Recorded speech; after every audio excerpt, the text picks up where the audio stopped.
తెలుగు రాష్ట్రాల్లో వర్షాధారంగా సాగు చేసే ప్రధాన వాణిజ్య పంటల్లో పత్తి మొదటి స్థానంలో ఉంది. ప్రస్తుతం విత్తిన పత్తి ఆయా ప్రాంతాల్లో 10 రోజుల నుంచి 20 రోజుల దశలో ఉంది. అయితే ఇటీవల కురిసిన వర్షాలకు పత్తిలో కలుపు విపరీతంగా పెరిగింది. దీంతో పంట ఎదుగుదలకు కలుపు అడ్డంకిగా మారింది. మొదటి దశలోనే కలుపు నివారిస్తే నాణ్యమైన అధిక దిగుబడులను పొందేందుకు ఆస్కారం ఉంటుందని తెలియజేస్తున్నారు మంచిర్యాల జిల్లా బెల్లంపల్లి కృషి విజ్ఞాన కేంద్రం శాస్త్రవేత్త తిరుపతి.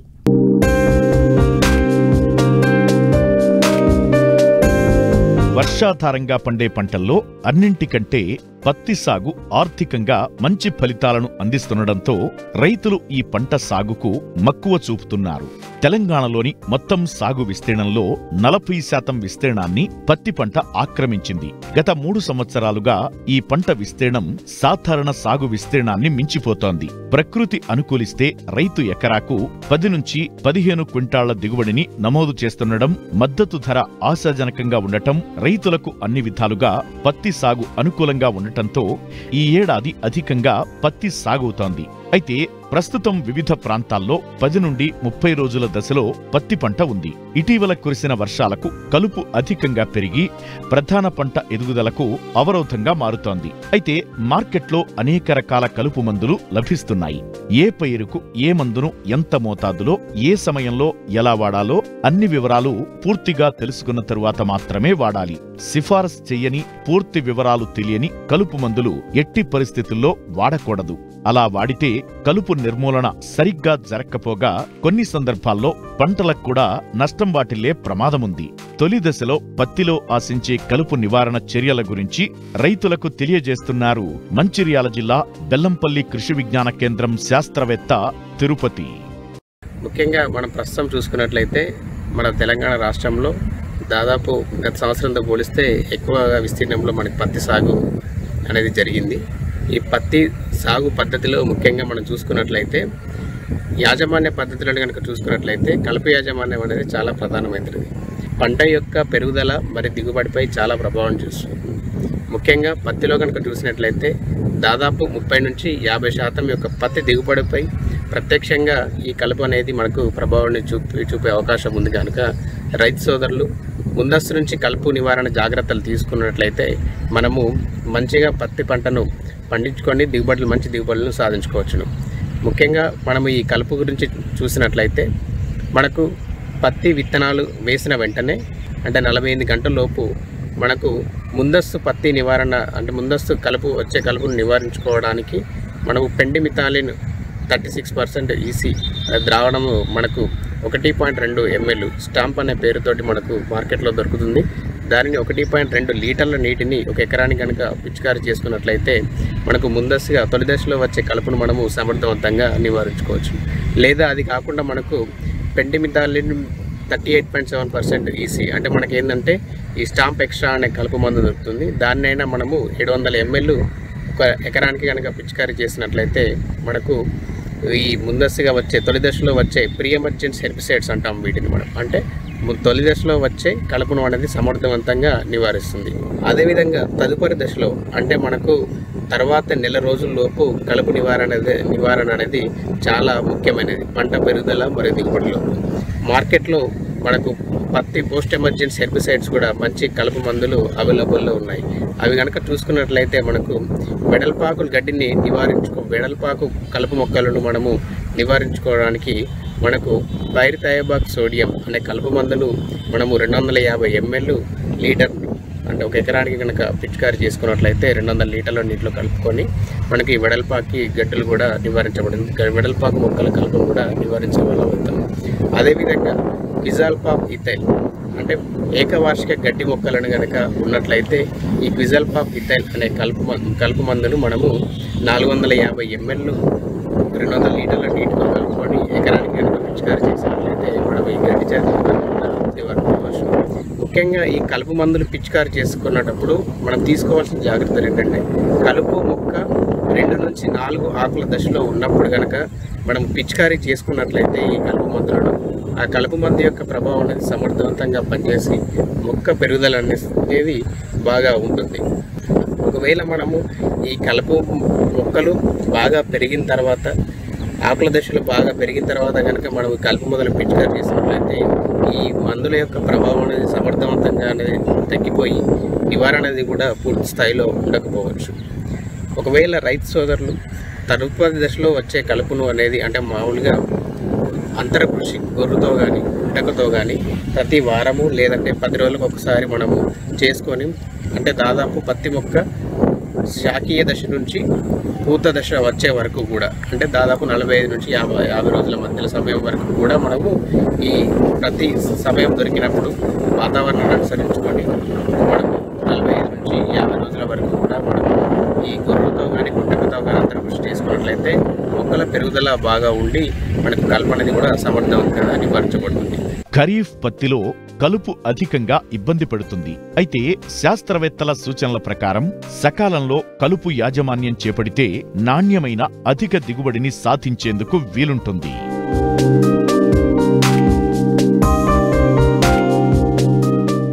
తెలుగు రాష్ట్రాల్లో సాగవుతున్న వాణిజ్య పంటల్లో చెరకు ప్రధానమైంది. ఇప్పటికే వివిధ ప్రాంతాల్లో నాటిన చెరకు 6 నుండి 8 నెలల వయసులో ఉంది. చాలా వరకు జడ చుట్లు కడుతున్నారు రైతులు. అయితే ప్రస్తుతం కురుస్తున్న వర్షాలతో పురుగుల సమస్య ఏర్పడే అవకాశం ఉంది. కాబట్టి చెరకు తోటలను కాపాడుకోవాలంటే రైతులు ప్రస్తుతం చేపట్టాల్సిన యాజమాన్యం గురించి తెలియజేస్తున్నారు ఉయ్యూరు చెరకు పరిశోధనా స్థానం సీనియర్ శాస్త్రవేత్త డాక్టర్ సుధారాణి.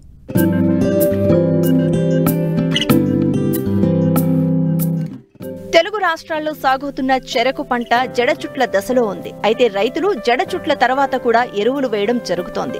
తద్వారా పిలకలు వచ్చి రసం నాణ్యత తగ్గే అవకాశం ఉంది. మరోవైపు వరుసగా వర్షాలు కురుస్తున్నాయి. అయితే ఈ వర్షాలు ఆగిన తర్వాత వాతావరణంలోంచి వచ్చే వేడి వలన పొలుసు పురుగు, పిండి నల్లి, ఎర్ర నల్లి, నల్లపేను, దూదేకుల పురుగులు ఆశించి ఆకుల రసాన్ని పీల్చివేయడం వలన మొక్క పెరుగుదల ఆగిపోతుంది. ఒకవేళ ఆ పురుగు ఆశించిన చెరకు తోటలు కోత కోస్తే ఆ చెరకు తోటల నుంచి వచ్చిన గడల యొక్క నాణ్యత తగ్గిపోయి బెల్లం చేసిన నల్లగా మారి నాణ్యత తగ్గిపోతుంది. కాబట్టి రైతులు సమగ్ర సస్యరక్షణ చర్యలు చేపట్టాలని సూచిస్తున్నారు కృష్ణా జిల్లా ఉయ్యూరు చెరకు పరిశోధనా స్థానం సీనియర్ శాస్త్రవేత్త డాక్టర్ సుధారాణి. ప్రస్తుతం చెరకు విషయానికి వచ్చినట్లయితే మనకి దాదాపు చెరకు వచ్చేసి మనకి 100 నుంచి 120 రోజులు అయిపోయి ఉందండి. అందరూ కూడా జడకట్టుడు వేసుకునేటువంటి దశలో ఉన్నారు. అయితే ఇక్కడ రైతాంగానికి మేము సూచించేటువంటి ప్రధాన అంశం ఏంటి అంటే జడకట్టుడు వేసిన తర్వాత కనుపులు బాగా పెరిగిన తర్వాత కూడా ఎరువులు వేస్తున్నారండి. ఇలాంటి సమయంలో ఏంటంటే ఎరువులు వేసినప్పుడు కనుపుల దగ్గర నుంచి మనకు పిలకలు వచ్చి మనకి అనవసరంగా రసనాణ్యత తగ్గేటువంటి అవకాశం ఉంది. కాబట్టి దయచేసి ఎరువుల యాజమాన్యాన్ని మనకి కట్టుడు వేసే ముందుగానే ఆపేసేసుకోవాలండి. తర్వాత అయితే ఎట్టి పరిస్థితుల్లో ఎరువులు వేయాల్సిన అవసరం లేదు. తర్వాత వచ్చేసి జడకట్టుడు తర్వాత ఇప్పుడు ప్రస్తుతం చూసినట్లయితే వానలు ఎక్కువగా ఉన్నాయి కాబట్టి రసం పీల్చే పురుగులు అంటే మనకి నల్లి కావచ్చు, దోమ కావచ్చు, పైరిల్ల, దూదేకుల పురుగులు కావచ్చు, ఇవన్నీ కూడా వచ్చేటువంటి అవకాశం చాలా వరకు తగ్గుతుంది. ఎందుకంటే పురుగులన్నీ ఈ వర్షానికి తగ్గిపోయేటువంటి ఛాన్స్ ఉంది. కానీ వర్షం తగ్గి తదుపరి మళ్ళీ ఏమైనా ఉక్కపోత వాతావరణం ఏర్పడినట్లయితే కనుక రసం పీల్చే పురుగులు ఉధృతి పెరిగేటువంటి అవకాశం ఉంటుంది. కాబట్టి మనకి ముఖ్యంగా పొలుసు పురుగు ఒకటి ఎక్కువగా వస్తుంది. ఈ పొలుసు పురుగు నివారణకి, దూదేకుల పురుగు నివారణకి అన్నిటికీ చాలామంది రైతాంగాలు ఏంటంటే 2-3 మందులను పిచికారీ చేసుకున్నట్లయితే కనుక 2-3 పురుగులు తగ్గుతాయి అనే అపోహలో ఉన్నారండి. అలా కాదండి. రసం పీల్చే పురుగులు అన్నిటి నివారణకి మనకి 2 లేదా 3 కెమికల్స్ కొట్టాల్సిన అవసరం ఏమీ లేదు. ఒకే కెమికల్ 2-3 పురుగులను కూడా చంపేటువంటి అవకాశం ఉంది. కాబట్టి అంటే మనకి ఇమిడాక్లోపిరిడ్ 0.3 ml లీటర్ నీటికి కానీ, ఎస్టామిప్రిడ్ 0.2 గ్రామ్ లీటర్ నీటికి కానీ కలిపి పిచికారీ చేసుకున్నట్లయితే మనకి దూదేకుల పురుగు వచ్చేటువంటి అవకాశం కూడా తగ్గుతుంది. అలాగే పొలుసు పురుగు తగ్గేటువంటి అవకాశం కూడా చాలా వరకు ఉంది. అలానే కొత్తగా మనకి రూట్ గ్రబ్స్, వేరు పురుగులు అనేటువంటి సమస్య కూడా కిందటి సంవత్సరంతో పోల్చుకున్నట్లయితే ఈ సంవత్సరం మరింత ఉధృతిగా ఉండడం మేము గమనించడం జరిగిందండి మా క్షేత్ర సందర్శనలో. సో దీంట్లో ముఖ్యంగా ఏంటంటే మనం దీప పెరల దగ్గర చూడొచ్చు పెద్ద పెద్ద తల్లి పురుగులు అవి కనిపిస్తూ ఉంటాయి. ఆ పురుగులు మనకి కనిపించిన వెంటనే అంటే ఎక్కువగా మన చెరుకు పైరు చుట్టూతో తుమ్మ చెట్లు కానీ, వేప చెట్లు కానీ ఉన్నట్లయితే కనుక దాని మీద ఉండేటువంటి తల్లి పురుగులు మన చెరుకులోకి వచ్చేసేసి గుడ్లు పెట్టడం జరుగుతుంది. ఇదే సమయం అండి దానికి. కాబట్టి దాని నివారణకు మనం ముందుగుండానే తల్లి పురుగులు చుట్టూతా ఎత్తైనటువంటి మొక్కలపైన వేప నూనె గట్రా పిచికారీ చేసుకున్నట్లయితే తగ్గుతుంది. లేదు ఒక్కసారి పిల్ల పురుగు దశ వచ్చింది అనుకుంటే కనుక క్లోరిఫైరిఫాస్తో డ్రెంచింగ్ చేసుకోవడం కానీ, లేదా లేసెంటా అనే కెమికల్ ఉందండి, ఇమిడాక్లోపిరిడ్ ప్లస్ విప్రోనిల్ కాంబినేషన్లో దొరుకుతుంది. దాన్ని కూడా మీరు ఉపయోగించుకున్నట్లయితే సుమారుగా 200 గ్రాముల చొప్పున ట్రెంచింగ్ అనమాట. అంటే వేళ్ళు మొత్తం తడిచేటట్టుగా పిచికారీ చేసుకున్నట్లయితే కనుక ఈ వేరు పురుగు కూడా తగ్గేటువంటి ఛాన్స్ చాలా వరకు ఉంది. ఇంకొకటండి, ఈ ప్రస్తుతం వరిలో నాట్లు ఏవి వేస్తున్నారు కాబట్టి ఎక్కడ దమ్ములు నాట్లు చేస్తున్నారో అక్కడ ఎలుకలు అన్నవి అక్కడి నుంచి మనకి చెరుకులోకి వచ్చేస్తున్నాయి. సో చెరుకు ఈ టైంకి మనకి సుమారుగా 6-7 నెలల పైరయింది. ఈ టైంలో మనకి చెరుకు ఉధృతి ఎక్కువ, చెరుకులో వచ్చేసి ఎలుకలు కొట్టడం వలన చాలా విపరీతమైన నష్టం గమనించడం జరుగుతుంది. 1 కిలో మిశ్రమానికి సుమారుగా 960 గ్రాముల నూకలు తీసుకొని దానికి 20 గ్రాముల నూనె పట్టించి దాని తర్వాత 20 గ్రాములు బ్రోమోడిలిన్ అనే మందును కలుపుకొని ఈ కలిపినటువంటి మిశ్రమాన్ని సుమారుగా 10 నుంచి 15 గ్రాములు చొప్పున చిన్న చిన్నగా పొట్లాల్లాగా అనమాట, పేపర్ పొట్లాల్లా కట్టుకొని ఎక్కడైతే మనకి ఎలుక బొరియలు కనిపిస్తున్నాయో ఆ కణాల్లో వేసుకోవాలి. అలాంటప్పుడే మనకి ఎలుక నివారణ అనేది సాధ్యపడుతుంది.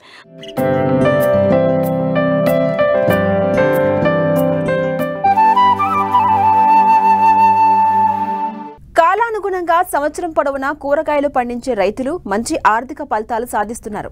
మార్కెట్లో మండిపోతున్న కూరగాయల రేట్లే ఇందుకు ప్రత్యక్ష ఉదాహరణ. వేసవిలో నీటి వసతి కింద కూరగాయల సాగు చేసిన రైతుకు ప్రస్తుతం కాసుల వర్షం కురుస్తోంది. కూరగాయల్లో ధరల హెచ్చుతగ్గులున్న స్థిరమైన ఆదాయాన్నిచ్చే పంటగా బెండ సాగు రైతుల ఆదరణ పొందుతోంది.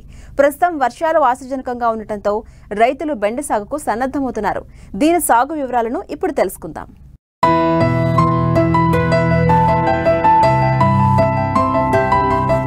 ఇటీవలి కాలంలో వాణిజ్య పంటల కంటే కూరగాయల సాగు రైతులకు లాభదాయకంగా మారింది. మార్కెట్ ధరల్లో హెచ్చుతగ్గులున్నా ఒకసారి కాకపోతే మరోసారి రేటు కలిసొస్తూ ఉండడంతో రైతులకు సాగు లాభదాయకంగా మారింది. ముఖ్యంగా బెండ, వంగ వంటి కూరగాయ పంటలు మార్కెట్ ఒడిదుడుకులకు లోనయ్యే అవకాశాలు తక్కువ. చీడపీడలు ఎప్పటికప్పుడు గమనిస్తూ సకాలంలో తగిన యాజమాన్య సస్యరక్షణ చర్యలు చేపట్టినట్లయితే బెండ సాగులో ఎకరాకు 5 నుంచి 10 టన్నుల దిగుబడిని సాధించవచ్చు. మన ప్రాంతంలో బెండను దాదాపు 2 లక్షల ఎకరాల్లో సాగు చేస్తున్నారు. దీని సాగుకు వేడి వాతావరణం ఎక్కువ అనుకూలం. అందువల్ల తొలకరి పంటగా జూన్ నుంచి ఆగస్టు వరకు, వేసవి పంటగా జనవరి నుంచి ఈ పంటను సాగు చేస్తున్నారు. బెండ సాగుకు అనువైన రకాలను గమనిస్తే పర్భని క్రాంతి, అర్క అనామిక, అర్క అభయ రకాలు ఎకరాకు 5 టన్నుల దిగుబడి సామర్థ్యంతో రైతు క్షేత్రాల్లో మంచి ఫలితాలిస్తున్నాయి. వీటి పంటకాలం 85 నుంచి 90 రోజులు. బెండ సాగులో ప్రధాన సమస్య అయిన ఎల్లోవిన్ మొజాయిక్ తెగులును అర్క అభయ రకం సమర్థవంతంగా తట్టుకుంటుంది. ఇవే కాక వివిధ ప్రైవేటు కంపెనీల నుంచి అధిక దిగుబడినిచ్చే హైబ్రిడ్ బెండ రకాలు రైతులకు అందుబాటులో ఉన్నాయి. ఆయా ప్రాంత వాతావరణ పరిస్థితులకు అనుగుణంగా తెగుళ్లను తట్టుకునే రకాలను రైతులు ఎంపిక చేసుకోవాలి.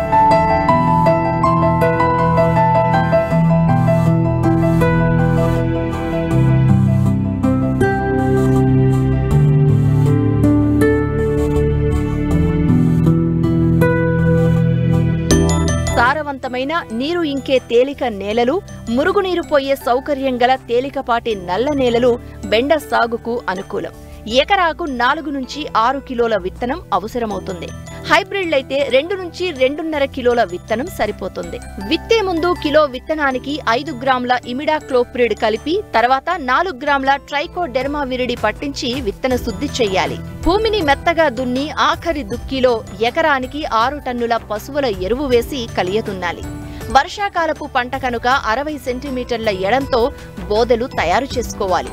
విత్తే ముందు ఎకరాకు 24 కిలోల భాస్వరం, 24 కిలోల పొటాష్, 16 కిలోల నత్రజనినిచ్చే ఎరువులను వెయ్యాలి. బోదెల మీద 30 సెంటీమీటర్ల ఎడంతో విత్తనం విత్తుకోవాలి.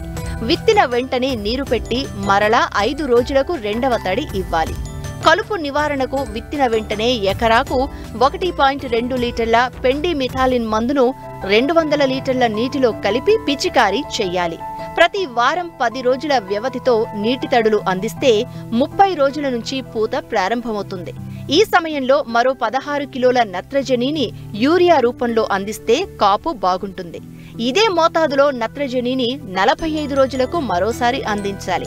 బెండ సాగులో ఇటీవల రైతాంగం పాలిమల్చింగ్ విధానాన్ని అనుసరించి మంచి ఫలితాలు సాధిస్తున్నారు.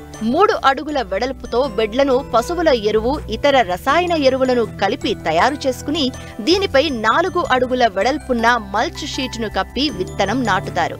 ఈ విధానంలో ఒక్కో బెడ్ పై 2 వరుసల్లో మొక్కలు వస్తాయి. పూర్తిగా డ్రిప్ పద్ధతిలో నీరు అందించడం వల్ల పైరు పెరుగుదల ఆశాజనకంగా ఉంది.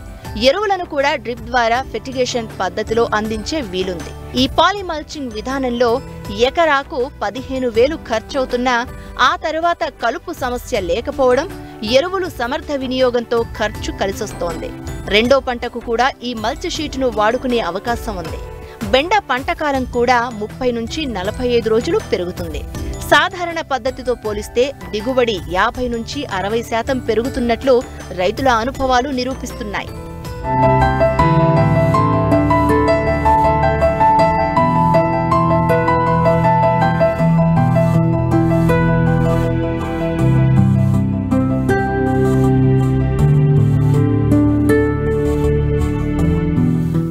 ప్రధానంగా ఆశించే తెగుళ్లలో బూడిద తెగులు, ఎలోవిన్ మొజాయిక్ తెగులు ముఖ్యమైనవి. బూడిద తెగులు ఆశించినప్పుడు ఆకులపైన అడుగు భాగాన బూడిద వంటి పొరతో కప్పబడి ఉంటుంది. తేమ ఎక్కువ ఉన్నప్పుడు ఈ తెగులు తీవ్రత ఎక్కువ ఉంటుంది. ఉధృతి ఎక్కువైతే ఆకులు పచ్చబడి రాలిపోతాయి. దీని నివారణకు 3 గ్రాముల నీటిలో కరిగే గంధకం పొడి లేదా 1 మిల్లీలీటరు డైనోకాప్ లేదా 2 మిల్లీలీటర్ల హెక్సాకొనజోల్ లీటరు నీటికి కలిపి పిచికారీ చేయాలి.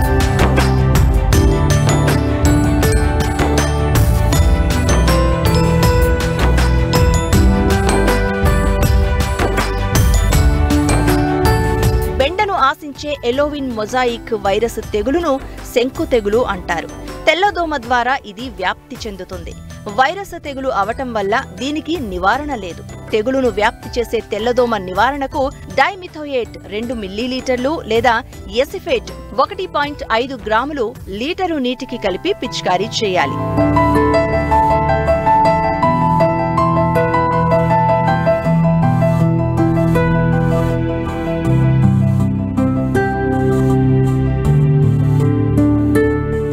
బెండ విత్తిన 45 రోజుల నుంచి ప్రతి 2-3 రోజులకు ఒక కోత చొప్పున కోయాలి.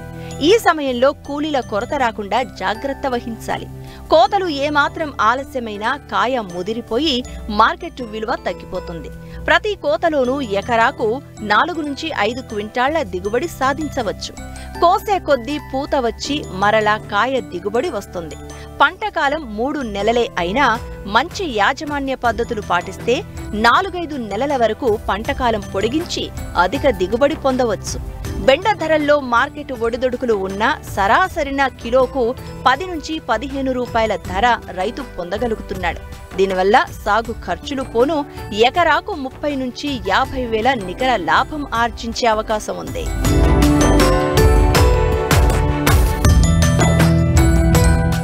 అధిక దిగుబడుల సాధనే ధ్యేయంగా వ్యవసాయంలో భూములు సారాన్ని కోల్పోయి నిర్జీవం అవుతున్నాయి. వస్తున్న దిగుబడుల కన్నా వేస్తున్న రసాయన ఎరువులే అధికం. ఇలాంటి సమయంలో భూసారాన్ని పెంచి నాణ్యమైన దిగుబడులను తీయాలంటే సేంద్రియ ఎరువుల వాడకం తప్పనిసరి. సేంద్రియ ఎరువులంటే ఒక పశువుల ఎరువే కాదు, జీవన ఎరువులు, పచ్చిరొట్టె ఎరువులు, వర్మీ కంపోస్ట్ కూడా వస్తాయి. వానపాముల విసర్జితమే వర్మీ కంపోస్ట్. ఈ వర్మీ కంపోస్ట్ను 20 ఏళ్లుగా తయారు చేస్తూ స్వయం ఉపాధిని ఏర్పరచుకున్నాడు ఓ రైతు.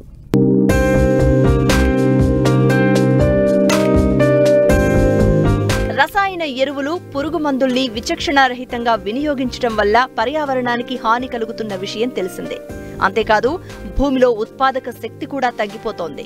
ఫలితంగా భూసారం క్షీణించడం, భూ భౌతిక లక్షణాలు కనుమరుగవడం, పంట నాణ్యత దెబ్బతినడం, దిగుబడి పడిపోవడం, వ్యవసాయం లాభసాటిగా లేకపోవడం వంటి ప్రతికూల పరిణామాలు చోటు చేసుకుంటూ రైతన్నను కలవరపెడుతున్నాయి.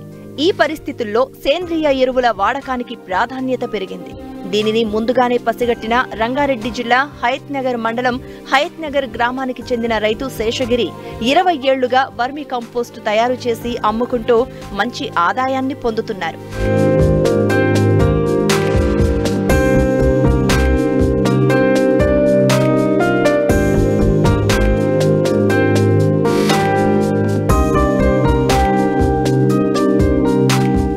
ఇదిగో ఇక్కడ చూడండి, వరుసగా షెడ్లు కనిపిస్తున్నాయి. ఇవేవో పాకలు అనుకోకండి, ఇందులో వర్మీ కంపోస్ట్ తయారవుతుంది. సాధారణంగా గుంతల్లో తయారు చేసే కంపోస్ట్ వినియోగంలోకి రావడానికి కనీసం 6 నెలల నుండి సంవత్సరం పడుతుంది. కానీ కేవలం నెల రోజుల్లో వానపాముల ఎరువు తయారవుతుంది. పైగా ఈ సేంద్రియ ఎరువులో ప్రధాన పోషకాలతో పాటు సూక్ష్మ పోషకాల లభ్యత ఎక్కువ ఉంటుంది. మనం పంటలకు కావలసిన నత్రజని, భాస్వరం, పొటాష్ పోషకాలను వేరువేరుగా అందించాలి. వీటి ఖర్చు కూడా భారీగా పెరిగిపోయింది. కాబట్టి రైతులు ఈ పోషకాలన్నీ ఒకే చోట లభ్యమయ్యే వర్మి కంపోస్ట్ వంటి సేంద్రియ ఎరువులను విరివిగా వాడితే రసాయన ఎరువులపై పెట్టే ఖర్చు చాలా వరకు తగ్గుతుందని శాస్త్రవేత్తలు సూచిస్తున్నారు. దీంతో డిమాండ్ నానాటికి పెరుగుతూ ఉండడంతో కొంతమంది వర్మి కంపోస్ట్ తయారీని ఉపాధి అవకాశంగా మలుచుకుంటున్నారు. ప్రస్తుతం కిలో వర్మి కంపోస్ట్ 7 నుండి 8 రూపాయల ధర పలుకుతోంది. చక్కటి ప్యాకింగ్ తో పట్టణాల్లో కిలో 20 రూపాయలకు కూడా అమ్ముతున్నారు. ఈ వర్మీ కంపోస్ట్ 20 సంవత్సరాల నుంచి తయారు చేస్తున్నాం. పెండ తీసుకొస్తాం, హైదరాబాద్ నుంచి పెండ తీసుకొస్తాం, పాత బస్సు నుంచి. ఆడ డైరీలు చాలా ఉండి ఆ డైరీల నుంచి తీసుకొస్తారు. మన పెండని ఎండబెట్టేసి మన ఈ వానపాముల మీద వేసేసి వాటర్ కొడుతుంటాం. అవి తింటా ఉంటే 1 మంత్కి ఎరువు అయిపోతుంది. ఒక 4-5 పనిచేస్తుంటారు మన కాడ. ఆ లారీ అప్పుడు 1500 ఉండేది, ఇప్పుడు 2000 అయింది. నెలకు ఒక 25-30 లారీలు వేస్తారు. షెడ్లో బెడ్లు వేసి దాని మీద పెండేసి వాటర్ కొట్టేస్తాం. ఒక 20 రోజులు వాటర్ కొట్టేస్తే ఎరువు అవుతుంది. ఎరువు అయినాక మళ్ళీ ఇంకొక 5 రోజులు ఉండక ఎరువు తీసి మళ్ళీ బయట పోసి దాన్ని జల్లి పట్టేసి మళ్ళీ రైతులు కావాలంటే అది మళ్ళీ రైతులకి కిలో లెక్క మేము ఇస్తాము. టన్ను లెక్క వాళ్ళు తీసుకొని పోతారు రైతులు. ఒక లారీ పెండ 1.5 టన్ను అవుతుంది, చిన్న బండి. ఇక అక్కడి నుంచి మళ్ళీ తీసి ఎరువు మళ్ళీ పెండ వేస్తాం. మనం 40 కేజీలు బ్యాగు 315 రూపాయలు అట్లా ఇస్తాం అనమాట ఒక బ్యాగు. అంటే సేల్ను బట్టి, అంటే సీజను మార్చి నుంచి మే దాకా ఎక్కువ ఉండదు. ఇక జూన్ నుంచి ఉంటుంది. ఒకసారి 20 టన్నులు, 30 టన్నులు, 40 టన్నులు దాకా పోతుంది మంత్లీ. అట్లా మార్చి దాకా ఉంటుంది. వర్మీ కంపోస్టును రైతులు ఎకరాకు 8 నుంచి 12 క్వింటాళ్ల వరకు వివిధ పంటలకు వాడవచ్చును. పండ్ల తోటలకు బాగా ఉపకరిస్తుంది. ప్రతి చెట్టుకు 5 నుంచి 10 కిలోల వరకు ఈ ఎరువును వేయడం వల్ల మంచి దిగుబడి సాధించవచ్చు. సంవత్సరానికి 2 సార్లు వర్మీ కంపోస్టును వాడవచ్చు. తక్కువ ఖర్చుతో అధిక దిగుబడి పొందవచ్చు.